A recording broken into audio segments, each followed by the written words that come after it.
Isa ang inalis, pero ang naging kapalit po ay 5. Ayan, pakikita. Hello guys, magandang buhay. Ayan, nagbabalik po tayo sa ating vlog. Namimiss ko po kasi kayo. Gusto ko pong i-share sa inyo yung mga propagation natin ng epi. Meron po tayo ditong sample na isa nga lang yung tinapkat ko, pero 5 po yung naging kapalit. Totohanan po yun. Kaya, ayan, samahan nyo po ako, ipakikita ko sa inyo, or ano man yung meron kayo dyan na pwede nyo ipropa, huwag po kayong matatakot. Gawin nyo po, sigurado po, dadami ang inyong halaman, baka po pwede nyo pa ngayong maibenta at pagkakitaan. O, tara guys, samahan nyo ako. Guys, unahin ko lang itong ating si EpiFlame. Ito top cut ito guys, pero stable na yan. Yan, may bago na nga siyang talbos. Yan, hindi na po siya, huwag po kayong matakot na baka mamatay yan kasi matagal-tagal na rin ito. Yan, pakikita ko sa inyo kung saan siya galing at kung ilan yung naging kapalit. Ayan guys, dito ko siya tinanggal. Ayan, ito po yung pinagtanggalan niya. Ayan, nakikita po natin. Ayan siya. Tapos ito na yung mga naging kapalit. Ito nga oh, dahil ito po yung katunayan na ilang ano na rin yan, ilang weeks na rin na naputol natin. Ito yung kapalit niya, bilangin natin. Ito ay 1, ayan, 1, 2, 3, 4 po yung naging kapalit niya. Tapos nagsuloy din dito sa ibaba. Ayan, kaya 5 po, 5 ang naging kapalit niya. O diba guys, huwag po kayong manghinayang.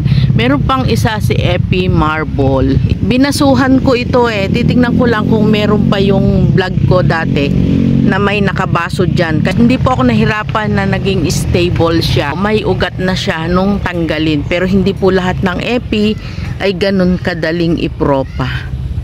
Guys, ito nga pala yung ating Epi na available dito sa garden. Ayan.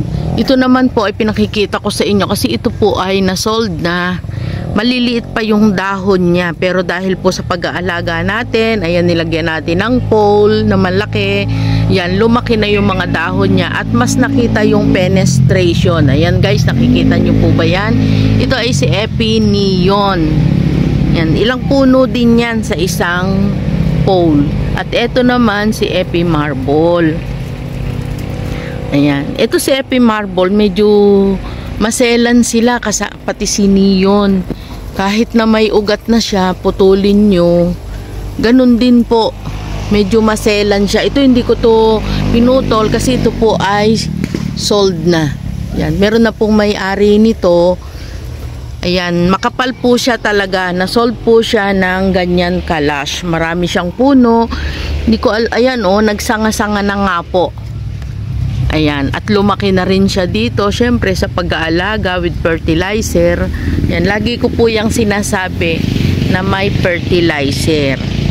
Ayan, ito pong nasa baba ay Epi Sunburst, top cut din yan. Si Epi Sunburst, si EpiFlame, iyan po ay hindi masungit, hindi sila mahirap na i-top cut. Maliban dito kay Epi Marble at Epi Neon. Yan, medyo maselan-selan sila pag ipopropa. Kaya minsan guys, pipiliin din natin na importante din na malamig ang panahon pag nagpropa. Yan, may papakita po ako sa inyo na propa ko nito. Marami siyang dahon talaga, may mga ugat. Pero guys, tingnan nyo yung nangyari after ng ilang araw. Kaya gusto ko po yung i-share sa inyo para hindi po kayo magtataka sa inyong mga pinopropa na Epi. Ito si Epi Neon, okay naman na siya guys. Kaya lang naglagas po yung dahon niya dito. Ayan, may ugat naman yan. I-cut natin. Ayan, ngayon ay kapit na. At ito, ayan, may suloy siya dyan.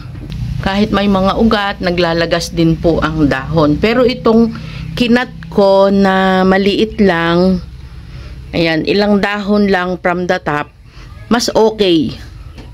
Hindi siya naglagas, mas gumanda, mas mabilis na nakarecover kaysa doon po sa mas matangkad nating ikakat.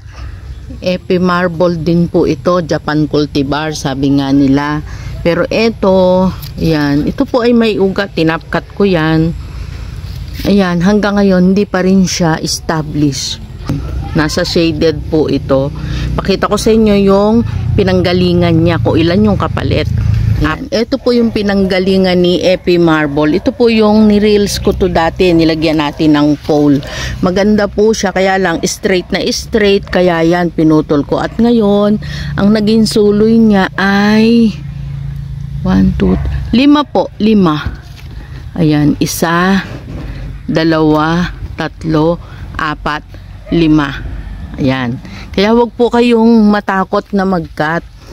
Kasi matagal man na makabawi yung top cut niya.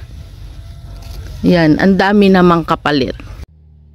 Ito po si Epi Amihan.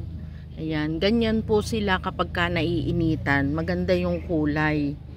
Yan, kaya lang ito, bumabaligtad sila. Gawa ng pagkahangin. Ayan, ito po ay sold na. Sunod-sunod naman ang kanyang dahon. Medyo maselan lang, kaya hindi ko po ito ma-top cut, pero ito po ay pinapa-top cut ng may-ari. Tuma-timing pa lang po tayo. O ayan guys ha, huwag kayong matakot. Magpropa, magputol, mag-top cut, kung ano man po yung tawag ninyo sa pagpo-propagate. Ayan, para mas kumapal, mas dumami. Ayan, gawin nyo po yung pinakita ko. I-top cut nyo. Isa lang yung tinanggal nyo, 5 pa yung naging kapalit. Hanggang sa susunod po nating upload, maraming salamat. At huwag nyo pong kalimutan, i-like and subscribe ang ating channel, Plantita Verde PH. Maraming salamat. Bye! Hello guys, eto si Nanay Tess, nakita yung upload natin, o di ba guys, dapat may upload talaga. Eto, nakapasyal na po siya, nakapili na. Talagang from Palawan pa to, nagbakasyon pero hindi po tayo kinalimutan. Kaya si Nanay may discount, bibigyan pa to ng freebies.